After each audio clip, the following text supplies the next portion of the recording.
trial. Kaya't ang tanong ng taong bayan, may sakit na ba sa pag-iisip? Si Benny Abante? Ngunit bago tayo tumungo dyan, heto muna ang video ni Benny Abante. Panoorin natin. Bilang bishop, no? Ay! Huwag mo na salita ng taas. Ano mo ha? Wag mong babanggitin dito yung salita ng taas kasi hindi ka paniniwalaan. Oo. Doon lang kami sa totoo, na nagsasabi ng totoo. Pero balat kayo, meron bang bishop na gustong ipa-impeach ang Vice President kahit alam mo naman na walang kasalanan? Hindi na raw hanggang tuhod yung mga pagbaha. Tinagpi na naman nila yung video. Ng Zamboanga, Sibugay, Ipil. Nasa bukid po ako ng Timalang. Doon ako umuwi palagi, Timalang. So ngayon, nasa kampo kasi ako dahil nga sa, alam niyo naman, may obligasyon din tayo. Tulad ng sinasabi ko, hindi lamang tayo nagbablog, tayo may obligasyon din para sa taong bayan. Kailangan natin protektahan ang ating mga kababayan laban sa mga sinasabi nating mga bandido, mga kriminal, mga lalong-lalo na sa mga teroristang muklo. Yan po ang binabantayan natin dyan, yung mga teroristang muklo na sabi ko nga, pagka ito kumilos ng hindi maganda, lalong-lalo na election dyan sa barn, yan po, isa sa binabantayan namin yan. Kaya sabi ko nga, gumalaw-galaw lang, hindi maganda itong mga muklong ito. Ay, number one na ako, iisa-isahin ko itong talagang, ewan ko lang, Yes. Good morning mga kasama. Nandito na naman tayo si Kuya Goods nagbabalik. At syempre kung di ka pa nakasubscribe, mag-subscribe ka na at hit mo na rin yung bell para lagi kang updated sa ating mga video. Breaking news na ako. Ito na ho. Nagsimula na. Oo, palag-palag na ho ito. Nagsisimula pa lang ang laban. Court grant VP Sara Duterte's motion for oral argument in grave threat case. Naku, ano ba ibig sabihin nito? Pero siyempre mamaya natin papasadahan yan at meron para tayong mga video. Hinahanap nyo si VP Sara. Bakit nga ba hinahanap dito si Jubante? Si VP Sara. Wag ho kayo mag-alala, Mr. Jubante. Nagtatrabaho ho ang Vice President. Simulan na natin. Ito ang balita. Yung grave threat na kaso daw di umano ni VP Sara ay nagrant na ho ng korte. Para saan ba yan?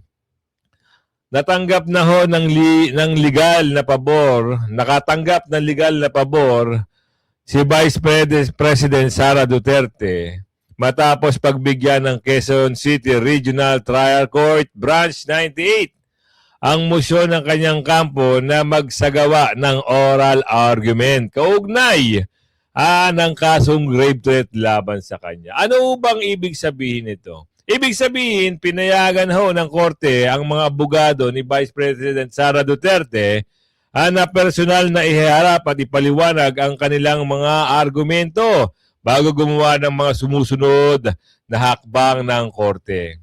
Ano ba yung kaso na binibitawan at pinupukol kay VP Sara? Wala ho yan. Gawa-gawa na ho lang yan ng mga durobo. Bakit? Natatakot ho sila sa 2028 dahil napakalakas ho ni VP Sara. At kung hinahanap nila si VP Sara, hindi ho magpapakita sa inyo. Ano kayo, siniswerte? Magpapakita ba sa inyo si VP Sara? Andito si VP Sara. Dito kayo matakot pag ito nakita nyo. Ay! Ayan, si VP Sara. Kaya yung mga naghahanap, panoorin nyo muna.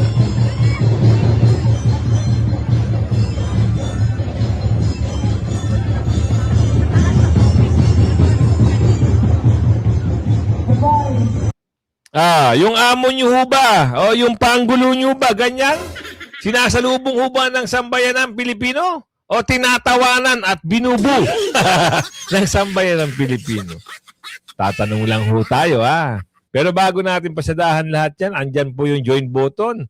Oo, maaari ko yung pumindot. At sa dulo ng ating video, syempre yung shoutout segment natin. Special mention ha, Ma'am Pasita, salamat po ng marami and more blessings to come. O, simulan na natin ito. Ano ho, may banat pa naman ho ito si Boy Saltik. Oo, ayon dito sa balitang ito, mukhang sinasaltik na ho daw di umano, itong si Jubante. Kasi hinahanap niya itong si Bibi Sara. Si Bibi Sara ho ay nagtatrabaho. 'Di ba? Ayaw nilang tanggapin na pagdating sa 2028, tapos ang karera nila, meron pa silang haharaping kaso. Sino? Alam mo naman kung sino ho yung mga magnanakaw. Nandyan lang ho yan sa gilid-gilid. Andyan lang ho sila at talaga hong bumabatikos hanggang ngayon. Wala ho silang katigil-tigil banatan si Bibi Sara. Yan ang katotohanan. Diba? Kung hahanapin nyo si Vice President Sara Duterte, eto panoorin nyo kung nasaan. Nangawa itong Yan. si Abante sa kanyang press con, nagsusumigaw, asa ng Vice Presidente ngayong bumabaha. Nagagalit na raw ang Diyos. Eto po, si Vice Presidente. Ayan o, busy na nagre-ready at magdi-deliver na naman guys ng relief goods sa mga nasalanta. O, ngawa ka na ngawa, Abante. Imbis na hinahanap mo si VP Sara, hanapin mo yung mga nabaha, lalong-lalo na dyan sa distrito mo. Tumulong ka. Hindi kailangan ng Pilipino sa panahon ngayon ang ngawa. Daldal. Aksyon ang kailangan dahil marami sa mga kababayan natin na nasasalanta ng baha ng walang tigil na pag-ulan na ito. O di ba? Kayong mga magnanakaw, kayo pa wala na nga kayong maitulong, di ba? Wala na kayong maitulong sa Pilipinas, puro lang kayo ganyan. Pupunta ka kaya sa mga tao, magbigay ka ng tulong. Yun ang hindi nila kaya. Yan hindi nila kaya yan. Kasi mababawasan ng budget. Takot silang maubos ang budget. Kaya magtitiis sila na binabaha yung mga lugar nila. Diba? Kanina ho ba yung lugar sa Maynila na binaha? Hindi ho natin pinagtatawanan. Pero sana, isuka nyo yung budget na binigay sa inyo para ibigay dyan sa ating kababayan na binahaho. Mahiya naman ho kayo. Diba? Mahiya ho kayo. Kaya dito, nahihibang na daw ho kayo. Sabi rito sa video ito. Alamin natin Hindi na ang pagbaha sa NCR at sa Luzon. Pero bakit itong si Benny Abante Ayan na. hinahanap si Vice President Sara? Gayong nandiyan naman si Mr. President BBM. Habay parang may saltik na yata itong si Pastor Benny Abante. At kailangan lang magpa-check up. Nakakatawa. Pati ba naman ng Diyos ay idadamay ni Benny Abante dahil lamang sa pamumulitika at sa pagnanais niya na dumalo si Vice President Sara sa impeachment trial. Kaya't ang tanong ng taong bayan, may sakit na ba sa pag-iisip si Benny Abante? Ngunit bago tayo tumungo dyan, heto muna ang video ni Benny Abante. Panoorin natin. Bilang bishop, no? Ay! Huwag mo na salita ng taas. Ano mo wag mong babanggitin dito yung salita ng taas kasi hindi ka paniniwalaan. Oo. Doon lang kami sa totoo na nagsasabi ng totoo. Pero balat kayo, meron bang bishop na gustong ipa-impeach ang Vice President kahit alam mo naman na walang kasalanan? Meron bang bishop na sasabihin mo sa publiko na meron dinorobo ang Vice President kahit wala pang napapatunayan? Meron bang bishop? Laging bumabatikos mula noon hanggang ngayon. Anak ka ng tokwa. Kaya wag mong babanggitin na bishop ka. Sorry. Walang maniniwala sa'yo. Nakakahiya. Di ba nga merong mga samahan ng bishop na parang tinakwil na ito di umano? Napanood nyo yun? Tinakwil na ito, parang ayaw na nilang samahan ito dahil nga sa mga pinaggagawa daw di umano. Anak ka ng tokwa. O tuloy mo. Mukhang pati ang Diyos nagagalit na rito. Ay. Inaalaw niya na yung baha Wow. Baha na sa buong Luzon. Mm. Anong ginagawa ng ating Vice President? Hindi mo alam. Napupunta sa iba- Ayun, sa unang video. Wala pang masyadong kalamidad, wala pang masyadong buo na yung mga food pack. Buo na yung pamimigay. Saka ho yung pagsisilip nyo ng budget ng confidential fund, baka ho sampaling ho kayo ng katotohanan na ang Vice President ay walang limit sa pamimigay ng mga medicine assistance, burial assistance, hospitalization assistance. Yan ho. Baka hindi nyo nalalaman. Diyan ho pinag-ukulan yung budget. Diyan ho napunta. Kaya kami mga naniniwala kay Vice President Sara Duterte, alam namin kung sino ang iboboto namin sa 2028 at sa mga alyado niya. Alam namin na kayo ho ay takot na. Dahil pag upo ng Vice President sa 2028, tapos ang istorya. Di ba? O, tuloy. Ibang bansa. Just imagine meron tayong impeachment court dito. Oh. Dapat maharap siya. Saan siya? Nasaan siya ngayon? Gusto kong tanungin, nasaan ba siya ngayon? Meron ako Ayan sinasalubong ng mga kababayan namin. Kababayan natin Pilipino. Ewan ko kung Pilipino ka ba. Mahal na mahalo ang Vice President. Kaya kahit anong sira, kahit anong gawin nyo, iiyak kayo sa 2028. nakita na video. Sumasayaw pa siya eh. Nasaan ba Inggit siya lang ngayon? kayo. Yun ang tanong natin. Nangingi- alam ka ba? Kita nyo, pati pagsayaw ni BP Sara. Sobrang inggit ng mga ito.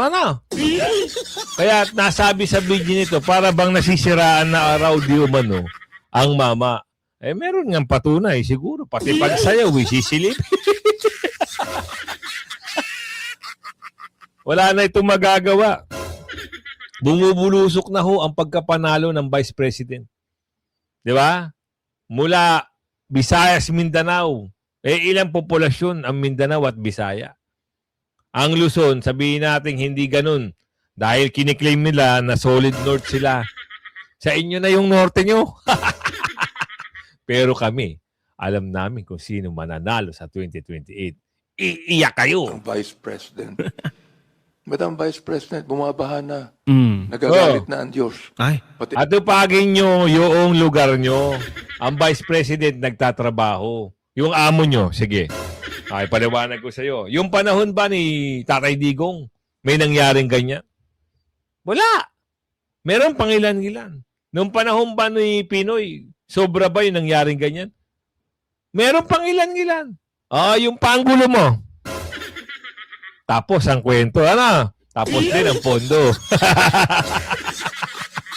Kaya wag ho kayong magmamalinis, wag ho kayong magmamagaling dahil lahat kayo magsimula ng Twadcom, Tricom, Quancom, Comcom, kung anong Comcom na ginawa nyo kay BP Sara, lahat ng mga nagmamagaling at naggagaling-galingan para makonvict at ma-impeach si BP Sara, tapos ang kwento nyo, tapos ang karera nyo sa 2028 sa politika. Ganto, kung halimbawa po, merong gustong lumaban dito sa mga ganto, ang gagawin nyo po, halimbawa, distrito nito ni Jobante, District 5 ba to? District 6. Kung sinong merong congressman na gustong lumaban, umalyado lang kayo kay BP Sara, tsak panalo kayo. Lahat ng mga congressman, aspiring congressman, na gustong lumaban dito sa mga dorobo ng mga congressman, magprepara na ho kayo. Sumuporta na ho kayo sa Vice President. Dahil pag kayo nagustuhan ng Vice President, isang salita lang ng Vice President, tapos ang kwento ng mga congressman na yan. Totoo yan. Alam na ho ng taong bayan kung anong nangyayari. Oo. Tatapusin na ho ng gobyerno ni BP Sara ang nakawan sa gobyerno. Oo. Bintang sila ng bintang. Wala pa silang mapatunayan. Hanggang ngayon, yung 125 million na kini-question nila, hindi nila mapatunayan kung ninakaw nga. Oo, ang ngaw-ngaw lang sila ng ngaw-ngaw. Dito, sa 125. Pero hindi nila masabi kung sino ang tumanggap ng maleta. Sino ang nag-utos ng insertion? Sino ang magnanakaw sa kabanang bayan? Paano sila aamin? Sabi ni Aling Ledesma, kasabwat daw di umano. Buti alam ni Aling Ledesma. Tuloy. ang taong bayan napapagod na rin at gumaga. Ay, teka lang. Sa taong bayan na naman tayo napunta. Wala hong taong bayan na sumusuporta sa inyo. Tignan mo nga yung boto mo, talo kayo, di ba? Tapos taong bayan ka ng taong bayan. Color K kayo, So, ito ba, andyan ho yung comment section. Naniniwala ho ba kayo sa mga sinasabi nito? Na gusto raw ng taong bayan ng accountability. Gusto daw ng taong bayan ng transparency dito sa nangyayaring impeachment. Hindi ho. Ang gusto ng taong bayan, buksan nyo ang issue ng flood control. Yun ang exciting na gusto ng taong bayan. Pero yung kwento nyo, wala hong naniniwala sa inyo. Pero, oo, tama na siguro. Tama na siguro mga paandar nyo at mga pagpapanggap. Alam na ho at kilala na ho kayo. Oo, di ba? Parang sasabihin nyo, hindi. Sa inyong part, sa inyong side, hindi kayo ganun. Pero ganun ang tingin sa iyo ng taong bayan. Milyong Pilipino. Alisin na nga kita dahil wala ka rin namang kasenses. Wala kang kagana-ganang Sisiraan mo lang yung vice president namin. Buti na lang mayroong tagapagtanggol. Di ba? Ano sabi ni Atty. Sal Panielo? Binibira nyo lang dahil meron kayong gustong mangyari. Binibira nyo si Vice President, hindi nyo tinatantanan dahil gusto nyo makonvict. Ito, alamin natin.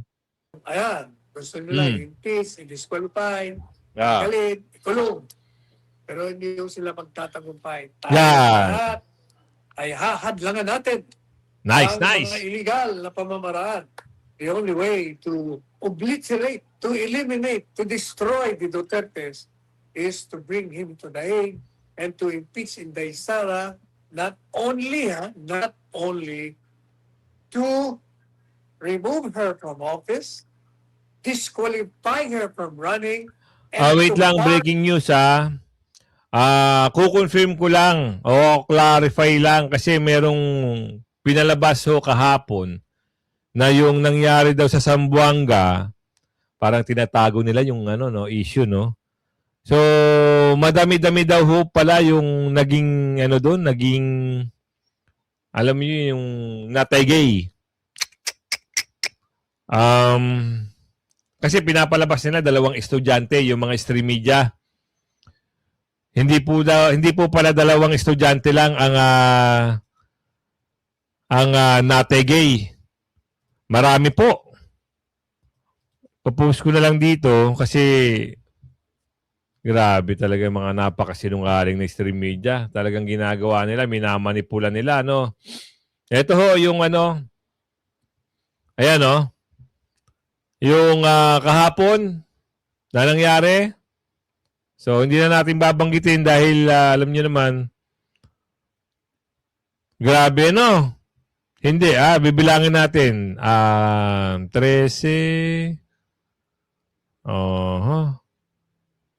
13. 13 hindi 2, 13. 13. Hindi 2 lang kasi yung pinapalabas ng stream media, hindi natin alam kung sinong stream media yon. Sinabi, 2 lang daw yung naapektuhan o nategay. 13 please naman, doon sa mga magre-report, magbabalita, i-report nyo ng tama. Tuloy. Atty. Sal. to bar her permanenteng tanggalin na ang kanyang karapatan na humawak ng posisyon sa gobyerno. Yan ang katotohanan. Not content with effecting the unlawful and unconstitutional arrest, detention, and rendition of former President Rodrigo Duterte, and not satisfied with the impeachment of his daughter, Vice President Sara Zimmerman Duterte, to disqualify her from running for president in 2028 and perpetually bar her from holding any public office, and unmindful of the growing dissatisfaction of the millions who supported the Duterte-Marcos tandem in 2022, the anti-Duterte forces have conspired to obliterate from the political landscape the obstacle to their continuing to be ensconced in affluence and entitlement. They have engineered another creative and strategic project to pounce on the Dutertes and subject them to trial by publicity by way of launching a devious and deceptive truth commission. Its organizers claim that the body is being created to probe into the truth behind the alleged extrajudicial killings, that official police reports say there are 6,000 recorded deaths arising from the anti-drug police operations against those involved in the manufacturing, distributing, selling, and using prohibited drugs. Human rights groups claim that there were... So, yun nabanggit naman doon. Pipigilan, kung sino man magtatangka, magpabagsak, kay BP Sara. Wala ho magagawa itong mga ito. Dahil sikat na sikat ang pangalan ni Vice President Sara Duterte. Kahit saan mo dalhin. Mapa Pilipinas, mapa ibang bansa. Talaga hong siya ho ang sinisigaw ng taong bayan. Kaya nga nagtataka ako, bakit gusto pang kumalaban itong taga Bicol? Kahit sinabi niya naman na noon na hindi siya tatakbo. Oo, yung pa lang sabi niya, hindi na ako tatakbo sa national kasi okay na ako dito sa Bicol. What? Ngayon ito parang mukhang gustong nagpapahiwatig na. Ano yan, kain suka? Dati sinisiraan mo, ngayon hihimudin mo. Yan ang pangit, di ba? Gayahin niyo si Atty. Guanzon. Si Atty. Guanzon, ayaw niya, dito kay Ngagba, wala siyang magagawa, ayaw niya eh. Pinanghawakan niya yun. Masisira yung prinsipyo niya, kredibilidad niya, pag sasanib siya dito o susuporta siya dito sa Pangulo. Ang ginawa niya, hindi ako maka-Duterte. Sabi niya din noon nung dati, bago siya nakilala ng mga supporter ng mga Duterte. Hindi ako maka-Duterte, pero laba ko ng mga supporter ng Duterte. Tama naman. Saka kasi may paninindigan si Atty. Guanzon. Itong taga Bicol, nako po, Karudi. Dahil ba sa pesto yan? Baka magamit lang kayo, tandaan nyo. Tsaka hindi kayo malakas. Hindi ho kayo malakas. Ginagawa lang kayo ng script. Pinapalakas lang yung octagon survey nyo. Kala naman ng taong bayan, kala nyo maniniwala ang taong bayan sa inyo. Nako, Karudi. Magtigil-tigil ho na kayo sa ambisyon nyo. Di ba? Tigil-tigilan nyo yung pangarap nyo dahil hindi ho kayo magwawag. Mahihirapan ho kayo kay Vice President Sara Duterte. 2028, isasakripisyo nyo, anong tawag doon? Andyan na kayo, papagandahin nyo na lang yung naga. Kung sino naman yung magtatangkang lumaban kay BP Sara, itago nyo na lang ho yung pondo nyo. Inegosyo nyo. O kaya mag-stay kayo sa pagkasenador. Kasi ito si Virus, di ba? Nangangarap din kalabanin si Vice President Sara Duterte. Kaya kung ano-anong paandar na lang ang ginagawa. Totoo naman eh. Nahihirapan na sila kaya kung ano-ano lang naisipan nilang paninira kay Vice President Sara Duterte. Ngayon, mahihirapan kayo pag nalaman nyo ang trust rating umabot na ho ng napakataas. Alamin natin kaya Prof. Tequia kung ano yung pag-uusap dito. Ayos ang ating mga kasamahan at nag-receive na ang mga baha sa kanilang lugar. Pero gaya na ano na naman ni ano yan.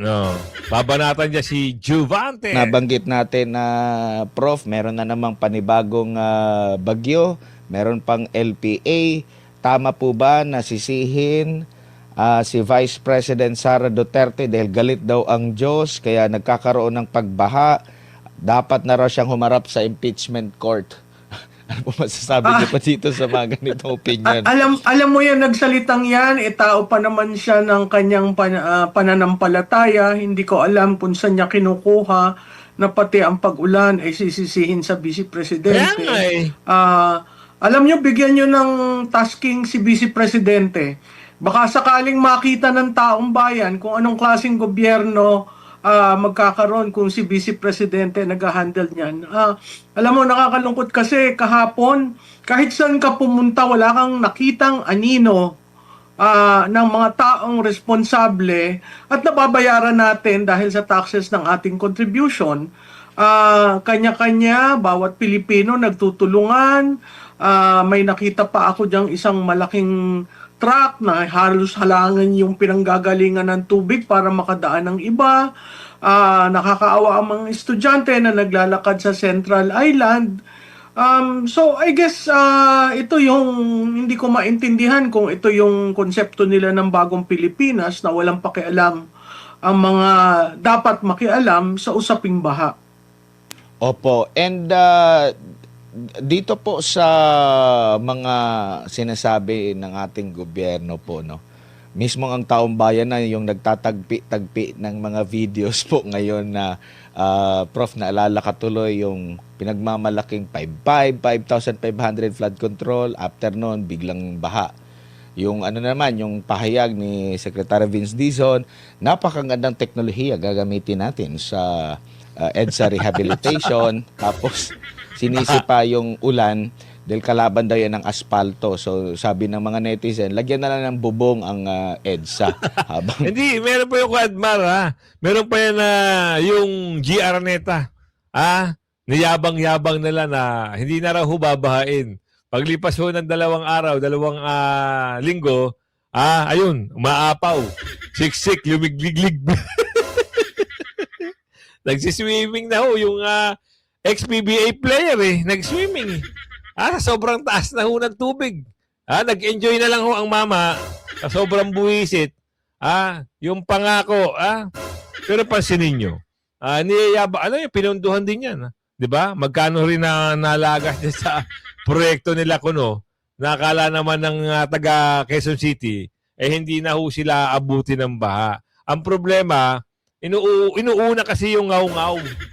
'Di ba? Hindi muna sabihin na gagawa na lang muna natin 'to ng solusyon, titingnan natin kung ano yung mangyayari.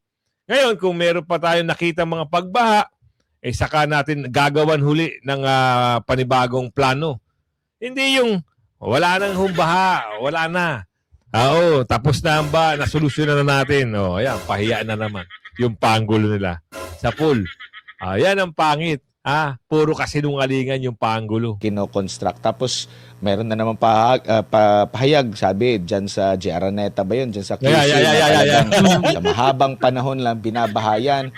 Meron pang hanggang tuhod, hindi na raw hanggang tuhod. Yung mga pagbaha. Tinagpi na naman nila yung video. Hindi na ho lampas tuhod. Lampas tao na ho. Kita nyo, buti nabanggit mo yan, Kuya Admar. Akala ko hindi kasama sa babalita mo Kaya inunahan na kita. Anak ka na to. Isipin nyo, di ba? Ma'am Prof. Malu, Kuya Admar. Iyayabang kasi. Inuuna yung ngaw-ngaw. Pabida sa taong bayan. Ito si Boy pa, sakala mo. Maganda yung mga pinaggagawa. Di ba? Iba ho ang proyekto ng mga contractor sa Pilipinas at iba ho ang trabaho ng contractor, international contractor. Kagaya ng ginawa yan sa Marikina. Yung Japan, yung Japan yung contractor. Kaganda. Doon nyo ibigay sa foreign contractor yung nanakawin sana ninyong budget. Dyan sa DPWH. Ibigay nyo sa foreign contractor para meron kayong masisi pagdating ng oras. Hindi yan sa mga congressman, nakadikit ng mga kung sino-sino dyan, kahit hanggang dulo, pag nawasak, walang nasisisi. Tama? Ganon ang katotohanan. Mayroon hubang nasisi sa mga wasak-wasak na? Ano sasabihin? Popondohan na lang natin ulit yan. Kita mo. Popondohan na lang ulit. Sana ka ng bugi. Kaya yung yabang-yabang, iwasan mo na yung sobrang yabang. Tuloy mo, Kuya Admar. Parang hindi natuto yung ating gobyerno. Mas maganda kaysa sa ipagmalaki, tingnan na lang mismo sa resulta po. Prof. Tama. Ano masasabi niyo po? Tama ka doon, no? Sa tuwing nagsasalita sila na ito yung nagawa namin, ito na yung naibsan na ang paghihirap, wag na tayong mag-claim ng ganon. Gawin na lang, no? Mahirap yung tuwing magbabaha, ang sasabihin mo, ito na yung nagawa namin. Pero pagkatapos makikita natin, talaga nagbabaha, no? Nakakaawa kasi wala namang matatakbuhan ng taong bayan Hindi ka naman maka-charge ng sa bawat baha. Ito yung naanod sa amin, ito yung nasira sa amin. Saan mo yan kukunin? Kukunin mo yan sa kakaunting pera na naiipon mo para sa magkakasakit o sa pasukan, kakasimula pa lamang ng pasukan, so ang mga gastusin, wala kang tulak kabigin eh. Hindi, ang ano lang nila, Prof. Tikia, sa Kuadmar, yabang kasi ang inuna. Oo. Masyado nilang binibida yung panggulo nila. Pero, palpak naman. Yun ang katotohanan. Yun talaga ang number one na nakikita natin. Gusto nila ibida yung sarili nila, pero wala. Kasi pinapack-check sila eh. Di ba? Kalikasan ho ang sumisira sa kanilang mga kasinungalingan. Hindi naman gawa ng tao yung ulan na yan eh. Di ba? Sa sobrang kasinungalingan nila, galit ho ang kalikasan dahil sa pagnanakaw. Di ba? Sila ang dapat sisihin dyan. Sino sisihin nila dyan? Sila ang mga magnanakaw. So anyway, tapos tayo dyan. Ito na naman ho, bumanat na naman ho si Boy Angas. Iba ho ang kalidad ng angas ng mama. Kahapon ho, o kilala nyo ito, yung matapang na vlogger. Oo, siya. Kahapon ho, hindi daw ho siya magsosorry. Ayaw niya ho magsorry. Ngayon may panibagong banat na naman ho siya sa ating kababayang mga Muslim. Ayaw niyang tantanan yung salitang muklo. Meron ho atang pinagmamalaki ang mama, di umano, na siya ho ibinigyan at nagpasalamat pa sa kanyang video. Nagpasalamat pa siya dito kay Balulong na binigyan siya ng 200,000 at ngayon malaking bagay daw ho sa kanya yun. Anyway, wala na ho tayong problema doon. Ngayon, papakita lang natin yung kanyang banat na naman. Kasi parang ang mama, ayaw niyang tantanan itong mga kababayan nating Muslim na tinatawag niyang tutut. Lagi niyang sinasabi yung katagang salitang ganon na itong mga ito ay mga, siya na ho bahalang magpaliwanag sa inyo. Tatawanan na lang namin yung mga nababasa namin doon sa video ko na nananako pati doon sa messenger. Yun nga, sabi... Ewan ko kung totoo kasi ang mama naka-uniform po. Tignan niyo yung uniform niya. Hindi ko lang alam kung totoong nasa serbisyo. Kasi kung totoong nasa serbisyo siya, pag napanood yan ng kanyang boss, kanyang senior officer, hindi ho pwede yung ganyan. 'Di ba? At mali ho magsuot ng ganyang uniform kung hindi ka ho nasa serbisyo. Ngayon, ano kaya ang aksyon? Nagtatanong lang tayo dito. Kung halimbawa nakita to ng higher officer niya na ganyan ang ginagawa niya at naka-uniform, ano ho kayang, ano yun, dinadala niya yung pangalan ng, ito yung nasa damit niya? Dinadala niya ho ba? O talagang gusto niya sabihin na, ito ako, matapang ako, ito ako, di umano. Tuloy natin. Nga ng mga kasama ko, yung mga muklo pa naman na yan, hanggang hanggang salita lang, hanggang pananakot lang yung mga yan. Dahil muklo nga hindi naman yan totoong mga Muslim. Dahil ang totoong mga Muslim, sa grupo ko, sa aming batch, na marami akong Nagtataka ako kasi siya yung nagbablog, siya yung bumabanat, pero lagi niya sinasabi, mga kasama ko. Ibig sabihin, ano to? Parang, ikaw yung magiging, tapos magsasama ka ng iba na hindi naman kasama sa vlog mo. Sino yung kasama ko? Yan ang tanong. Dapat ipakita mo rin. At syempre, yung mukha. Oo, kasi nagtataka na yung kababayan natin . Ang tapang-tapang ng mama. Oo nga, bilib ako kay kuya. Sobrang tapang. Hindi biro yung ginagawa niya. Dahil yung kababayan nating Muslim, minumura niya. Di umano, yung iba daw na hindi, yung iba daw na naniniwala kay Tatay Digong. Pero anyway, wala ho kayong problema kung bakit mga pati supporter dinadamay nyo. Diba? Ngayon, hindi na ho ito away ng hindi na ho ito problema ng kung sino-sino suportahan. Ang problema ngayon ito ni Kuya, kung paano niya masusolusyonan yung mga taong naghahanap sa kanya. Yun ang malaking tanong. Samang mga sinasabi nating tunay na sundalo na talagang sumusunod sa aral ni Allah. Kaya maging sila, sang-ayon sa sinasabi ko, mga muklo yung mga yan. Biro mo, nakahawak lang ng armas.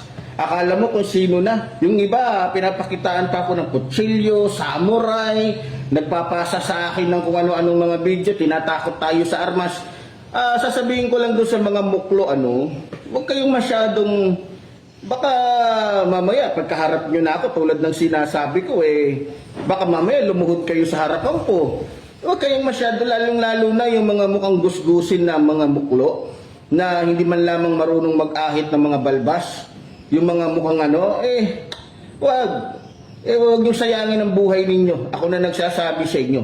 Huwag mong sasayangin ang buhay. Tsaka, kung magbabanta ka sa akin, ito, bibigyan ko na rin kayo ng Kung gusto nyo malaman kung nasaan yung exact location ko, yan. Nasa lugar po ko ng Zamboanga, Sibugay, Ipil. Nasa bukid po ako ng Timalang. Doon ako umuwi palagi, Timalang. So ngayon, nasa kampo kasi ako, dahil nga sa, alam niyo naman, may obligasyon din tayo. Tulad ng sinasabi ko, hindi lamang tayo nagbablog, tayo may obligasyon din para sa taong bayan. Kailangan natin protektahan ang ating mga kababayan laban sa mga sinasabi nating mga bandido, mga kriminal, mga lalong-lalo na sa mga teroristang muklo.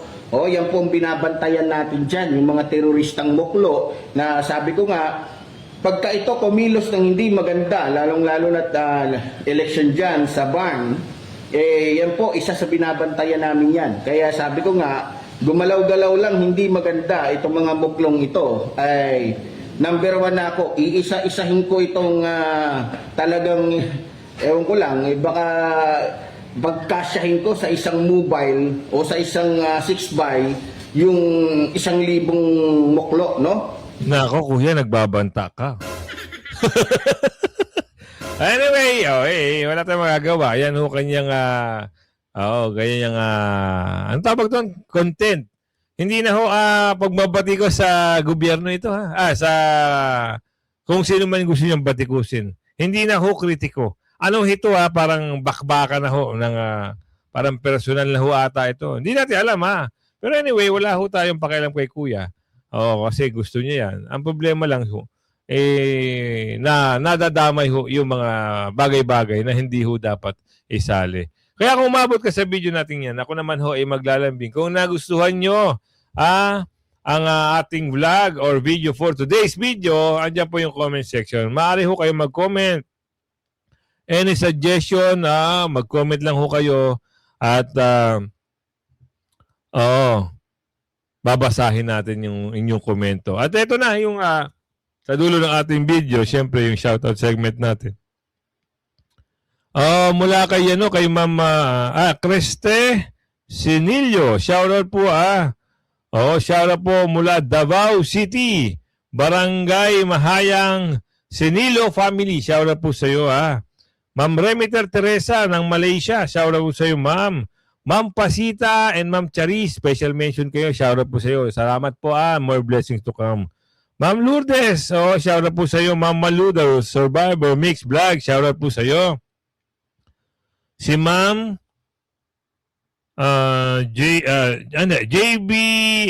JB Jugal, shoutout po sa iyo.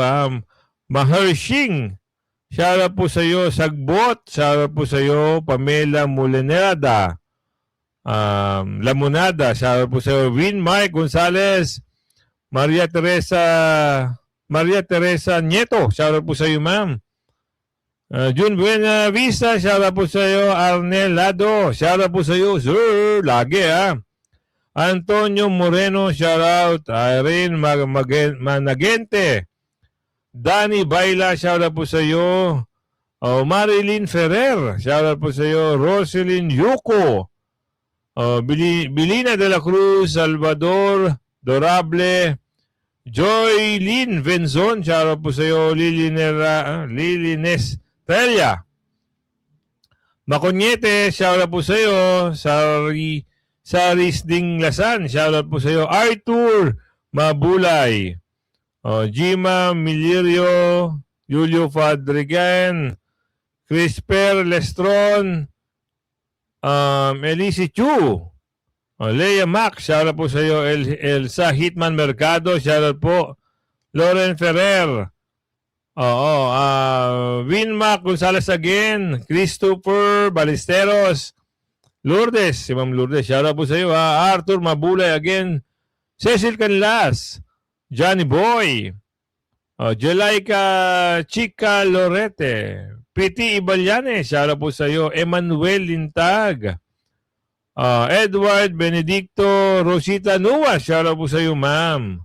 Vanji Alberio, Vin Mark Gonzalez, Jen Sodero, Vilma Hansen, Jocelyn Main, 9117, Clary, Clarvy, Triana, Noreen Ibanez, Jen Uy, shoutout po sa iyo, Ruel Torre, Lumabe de Mendoza, Pasio,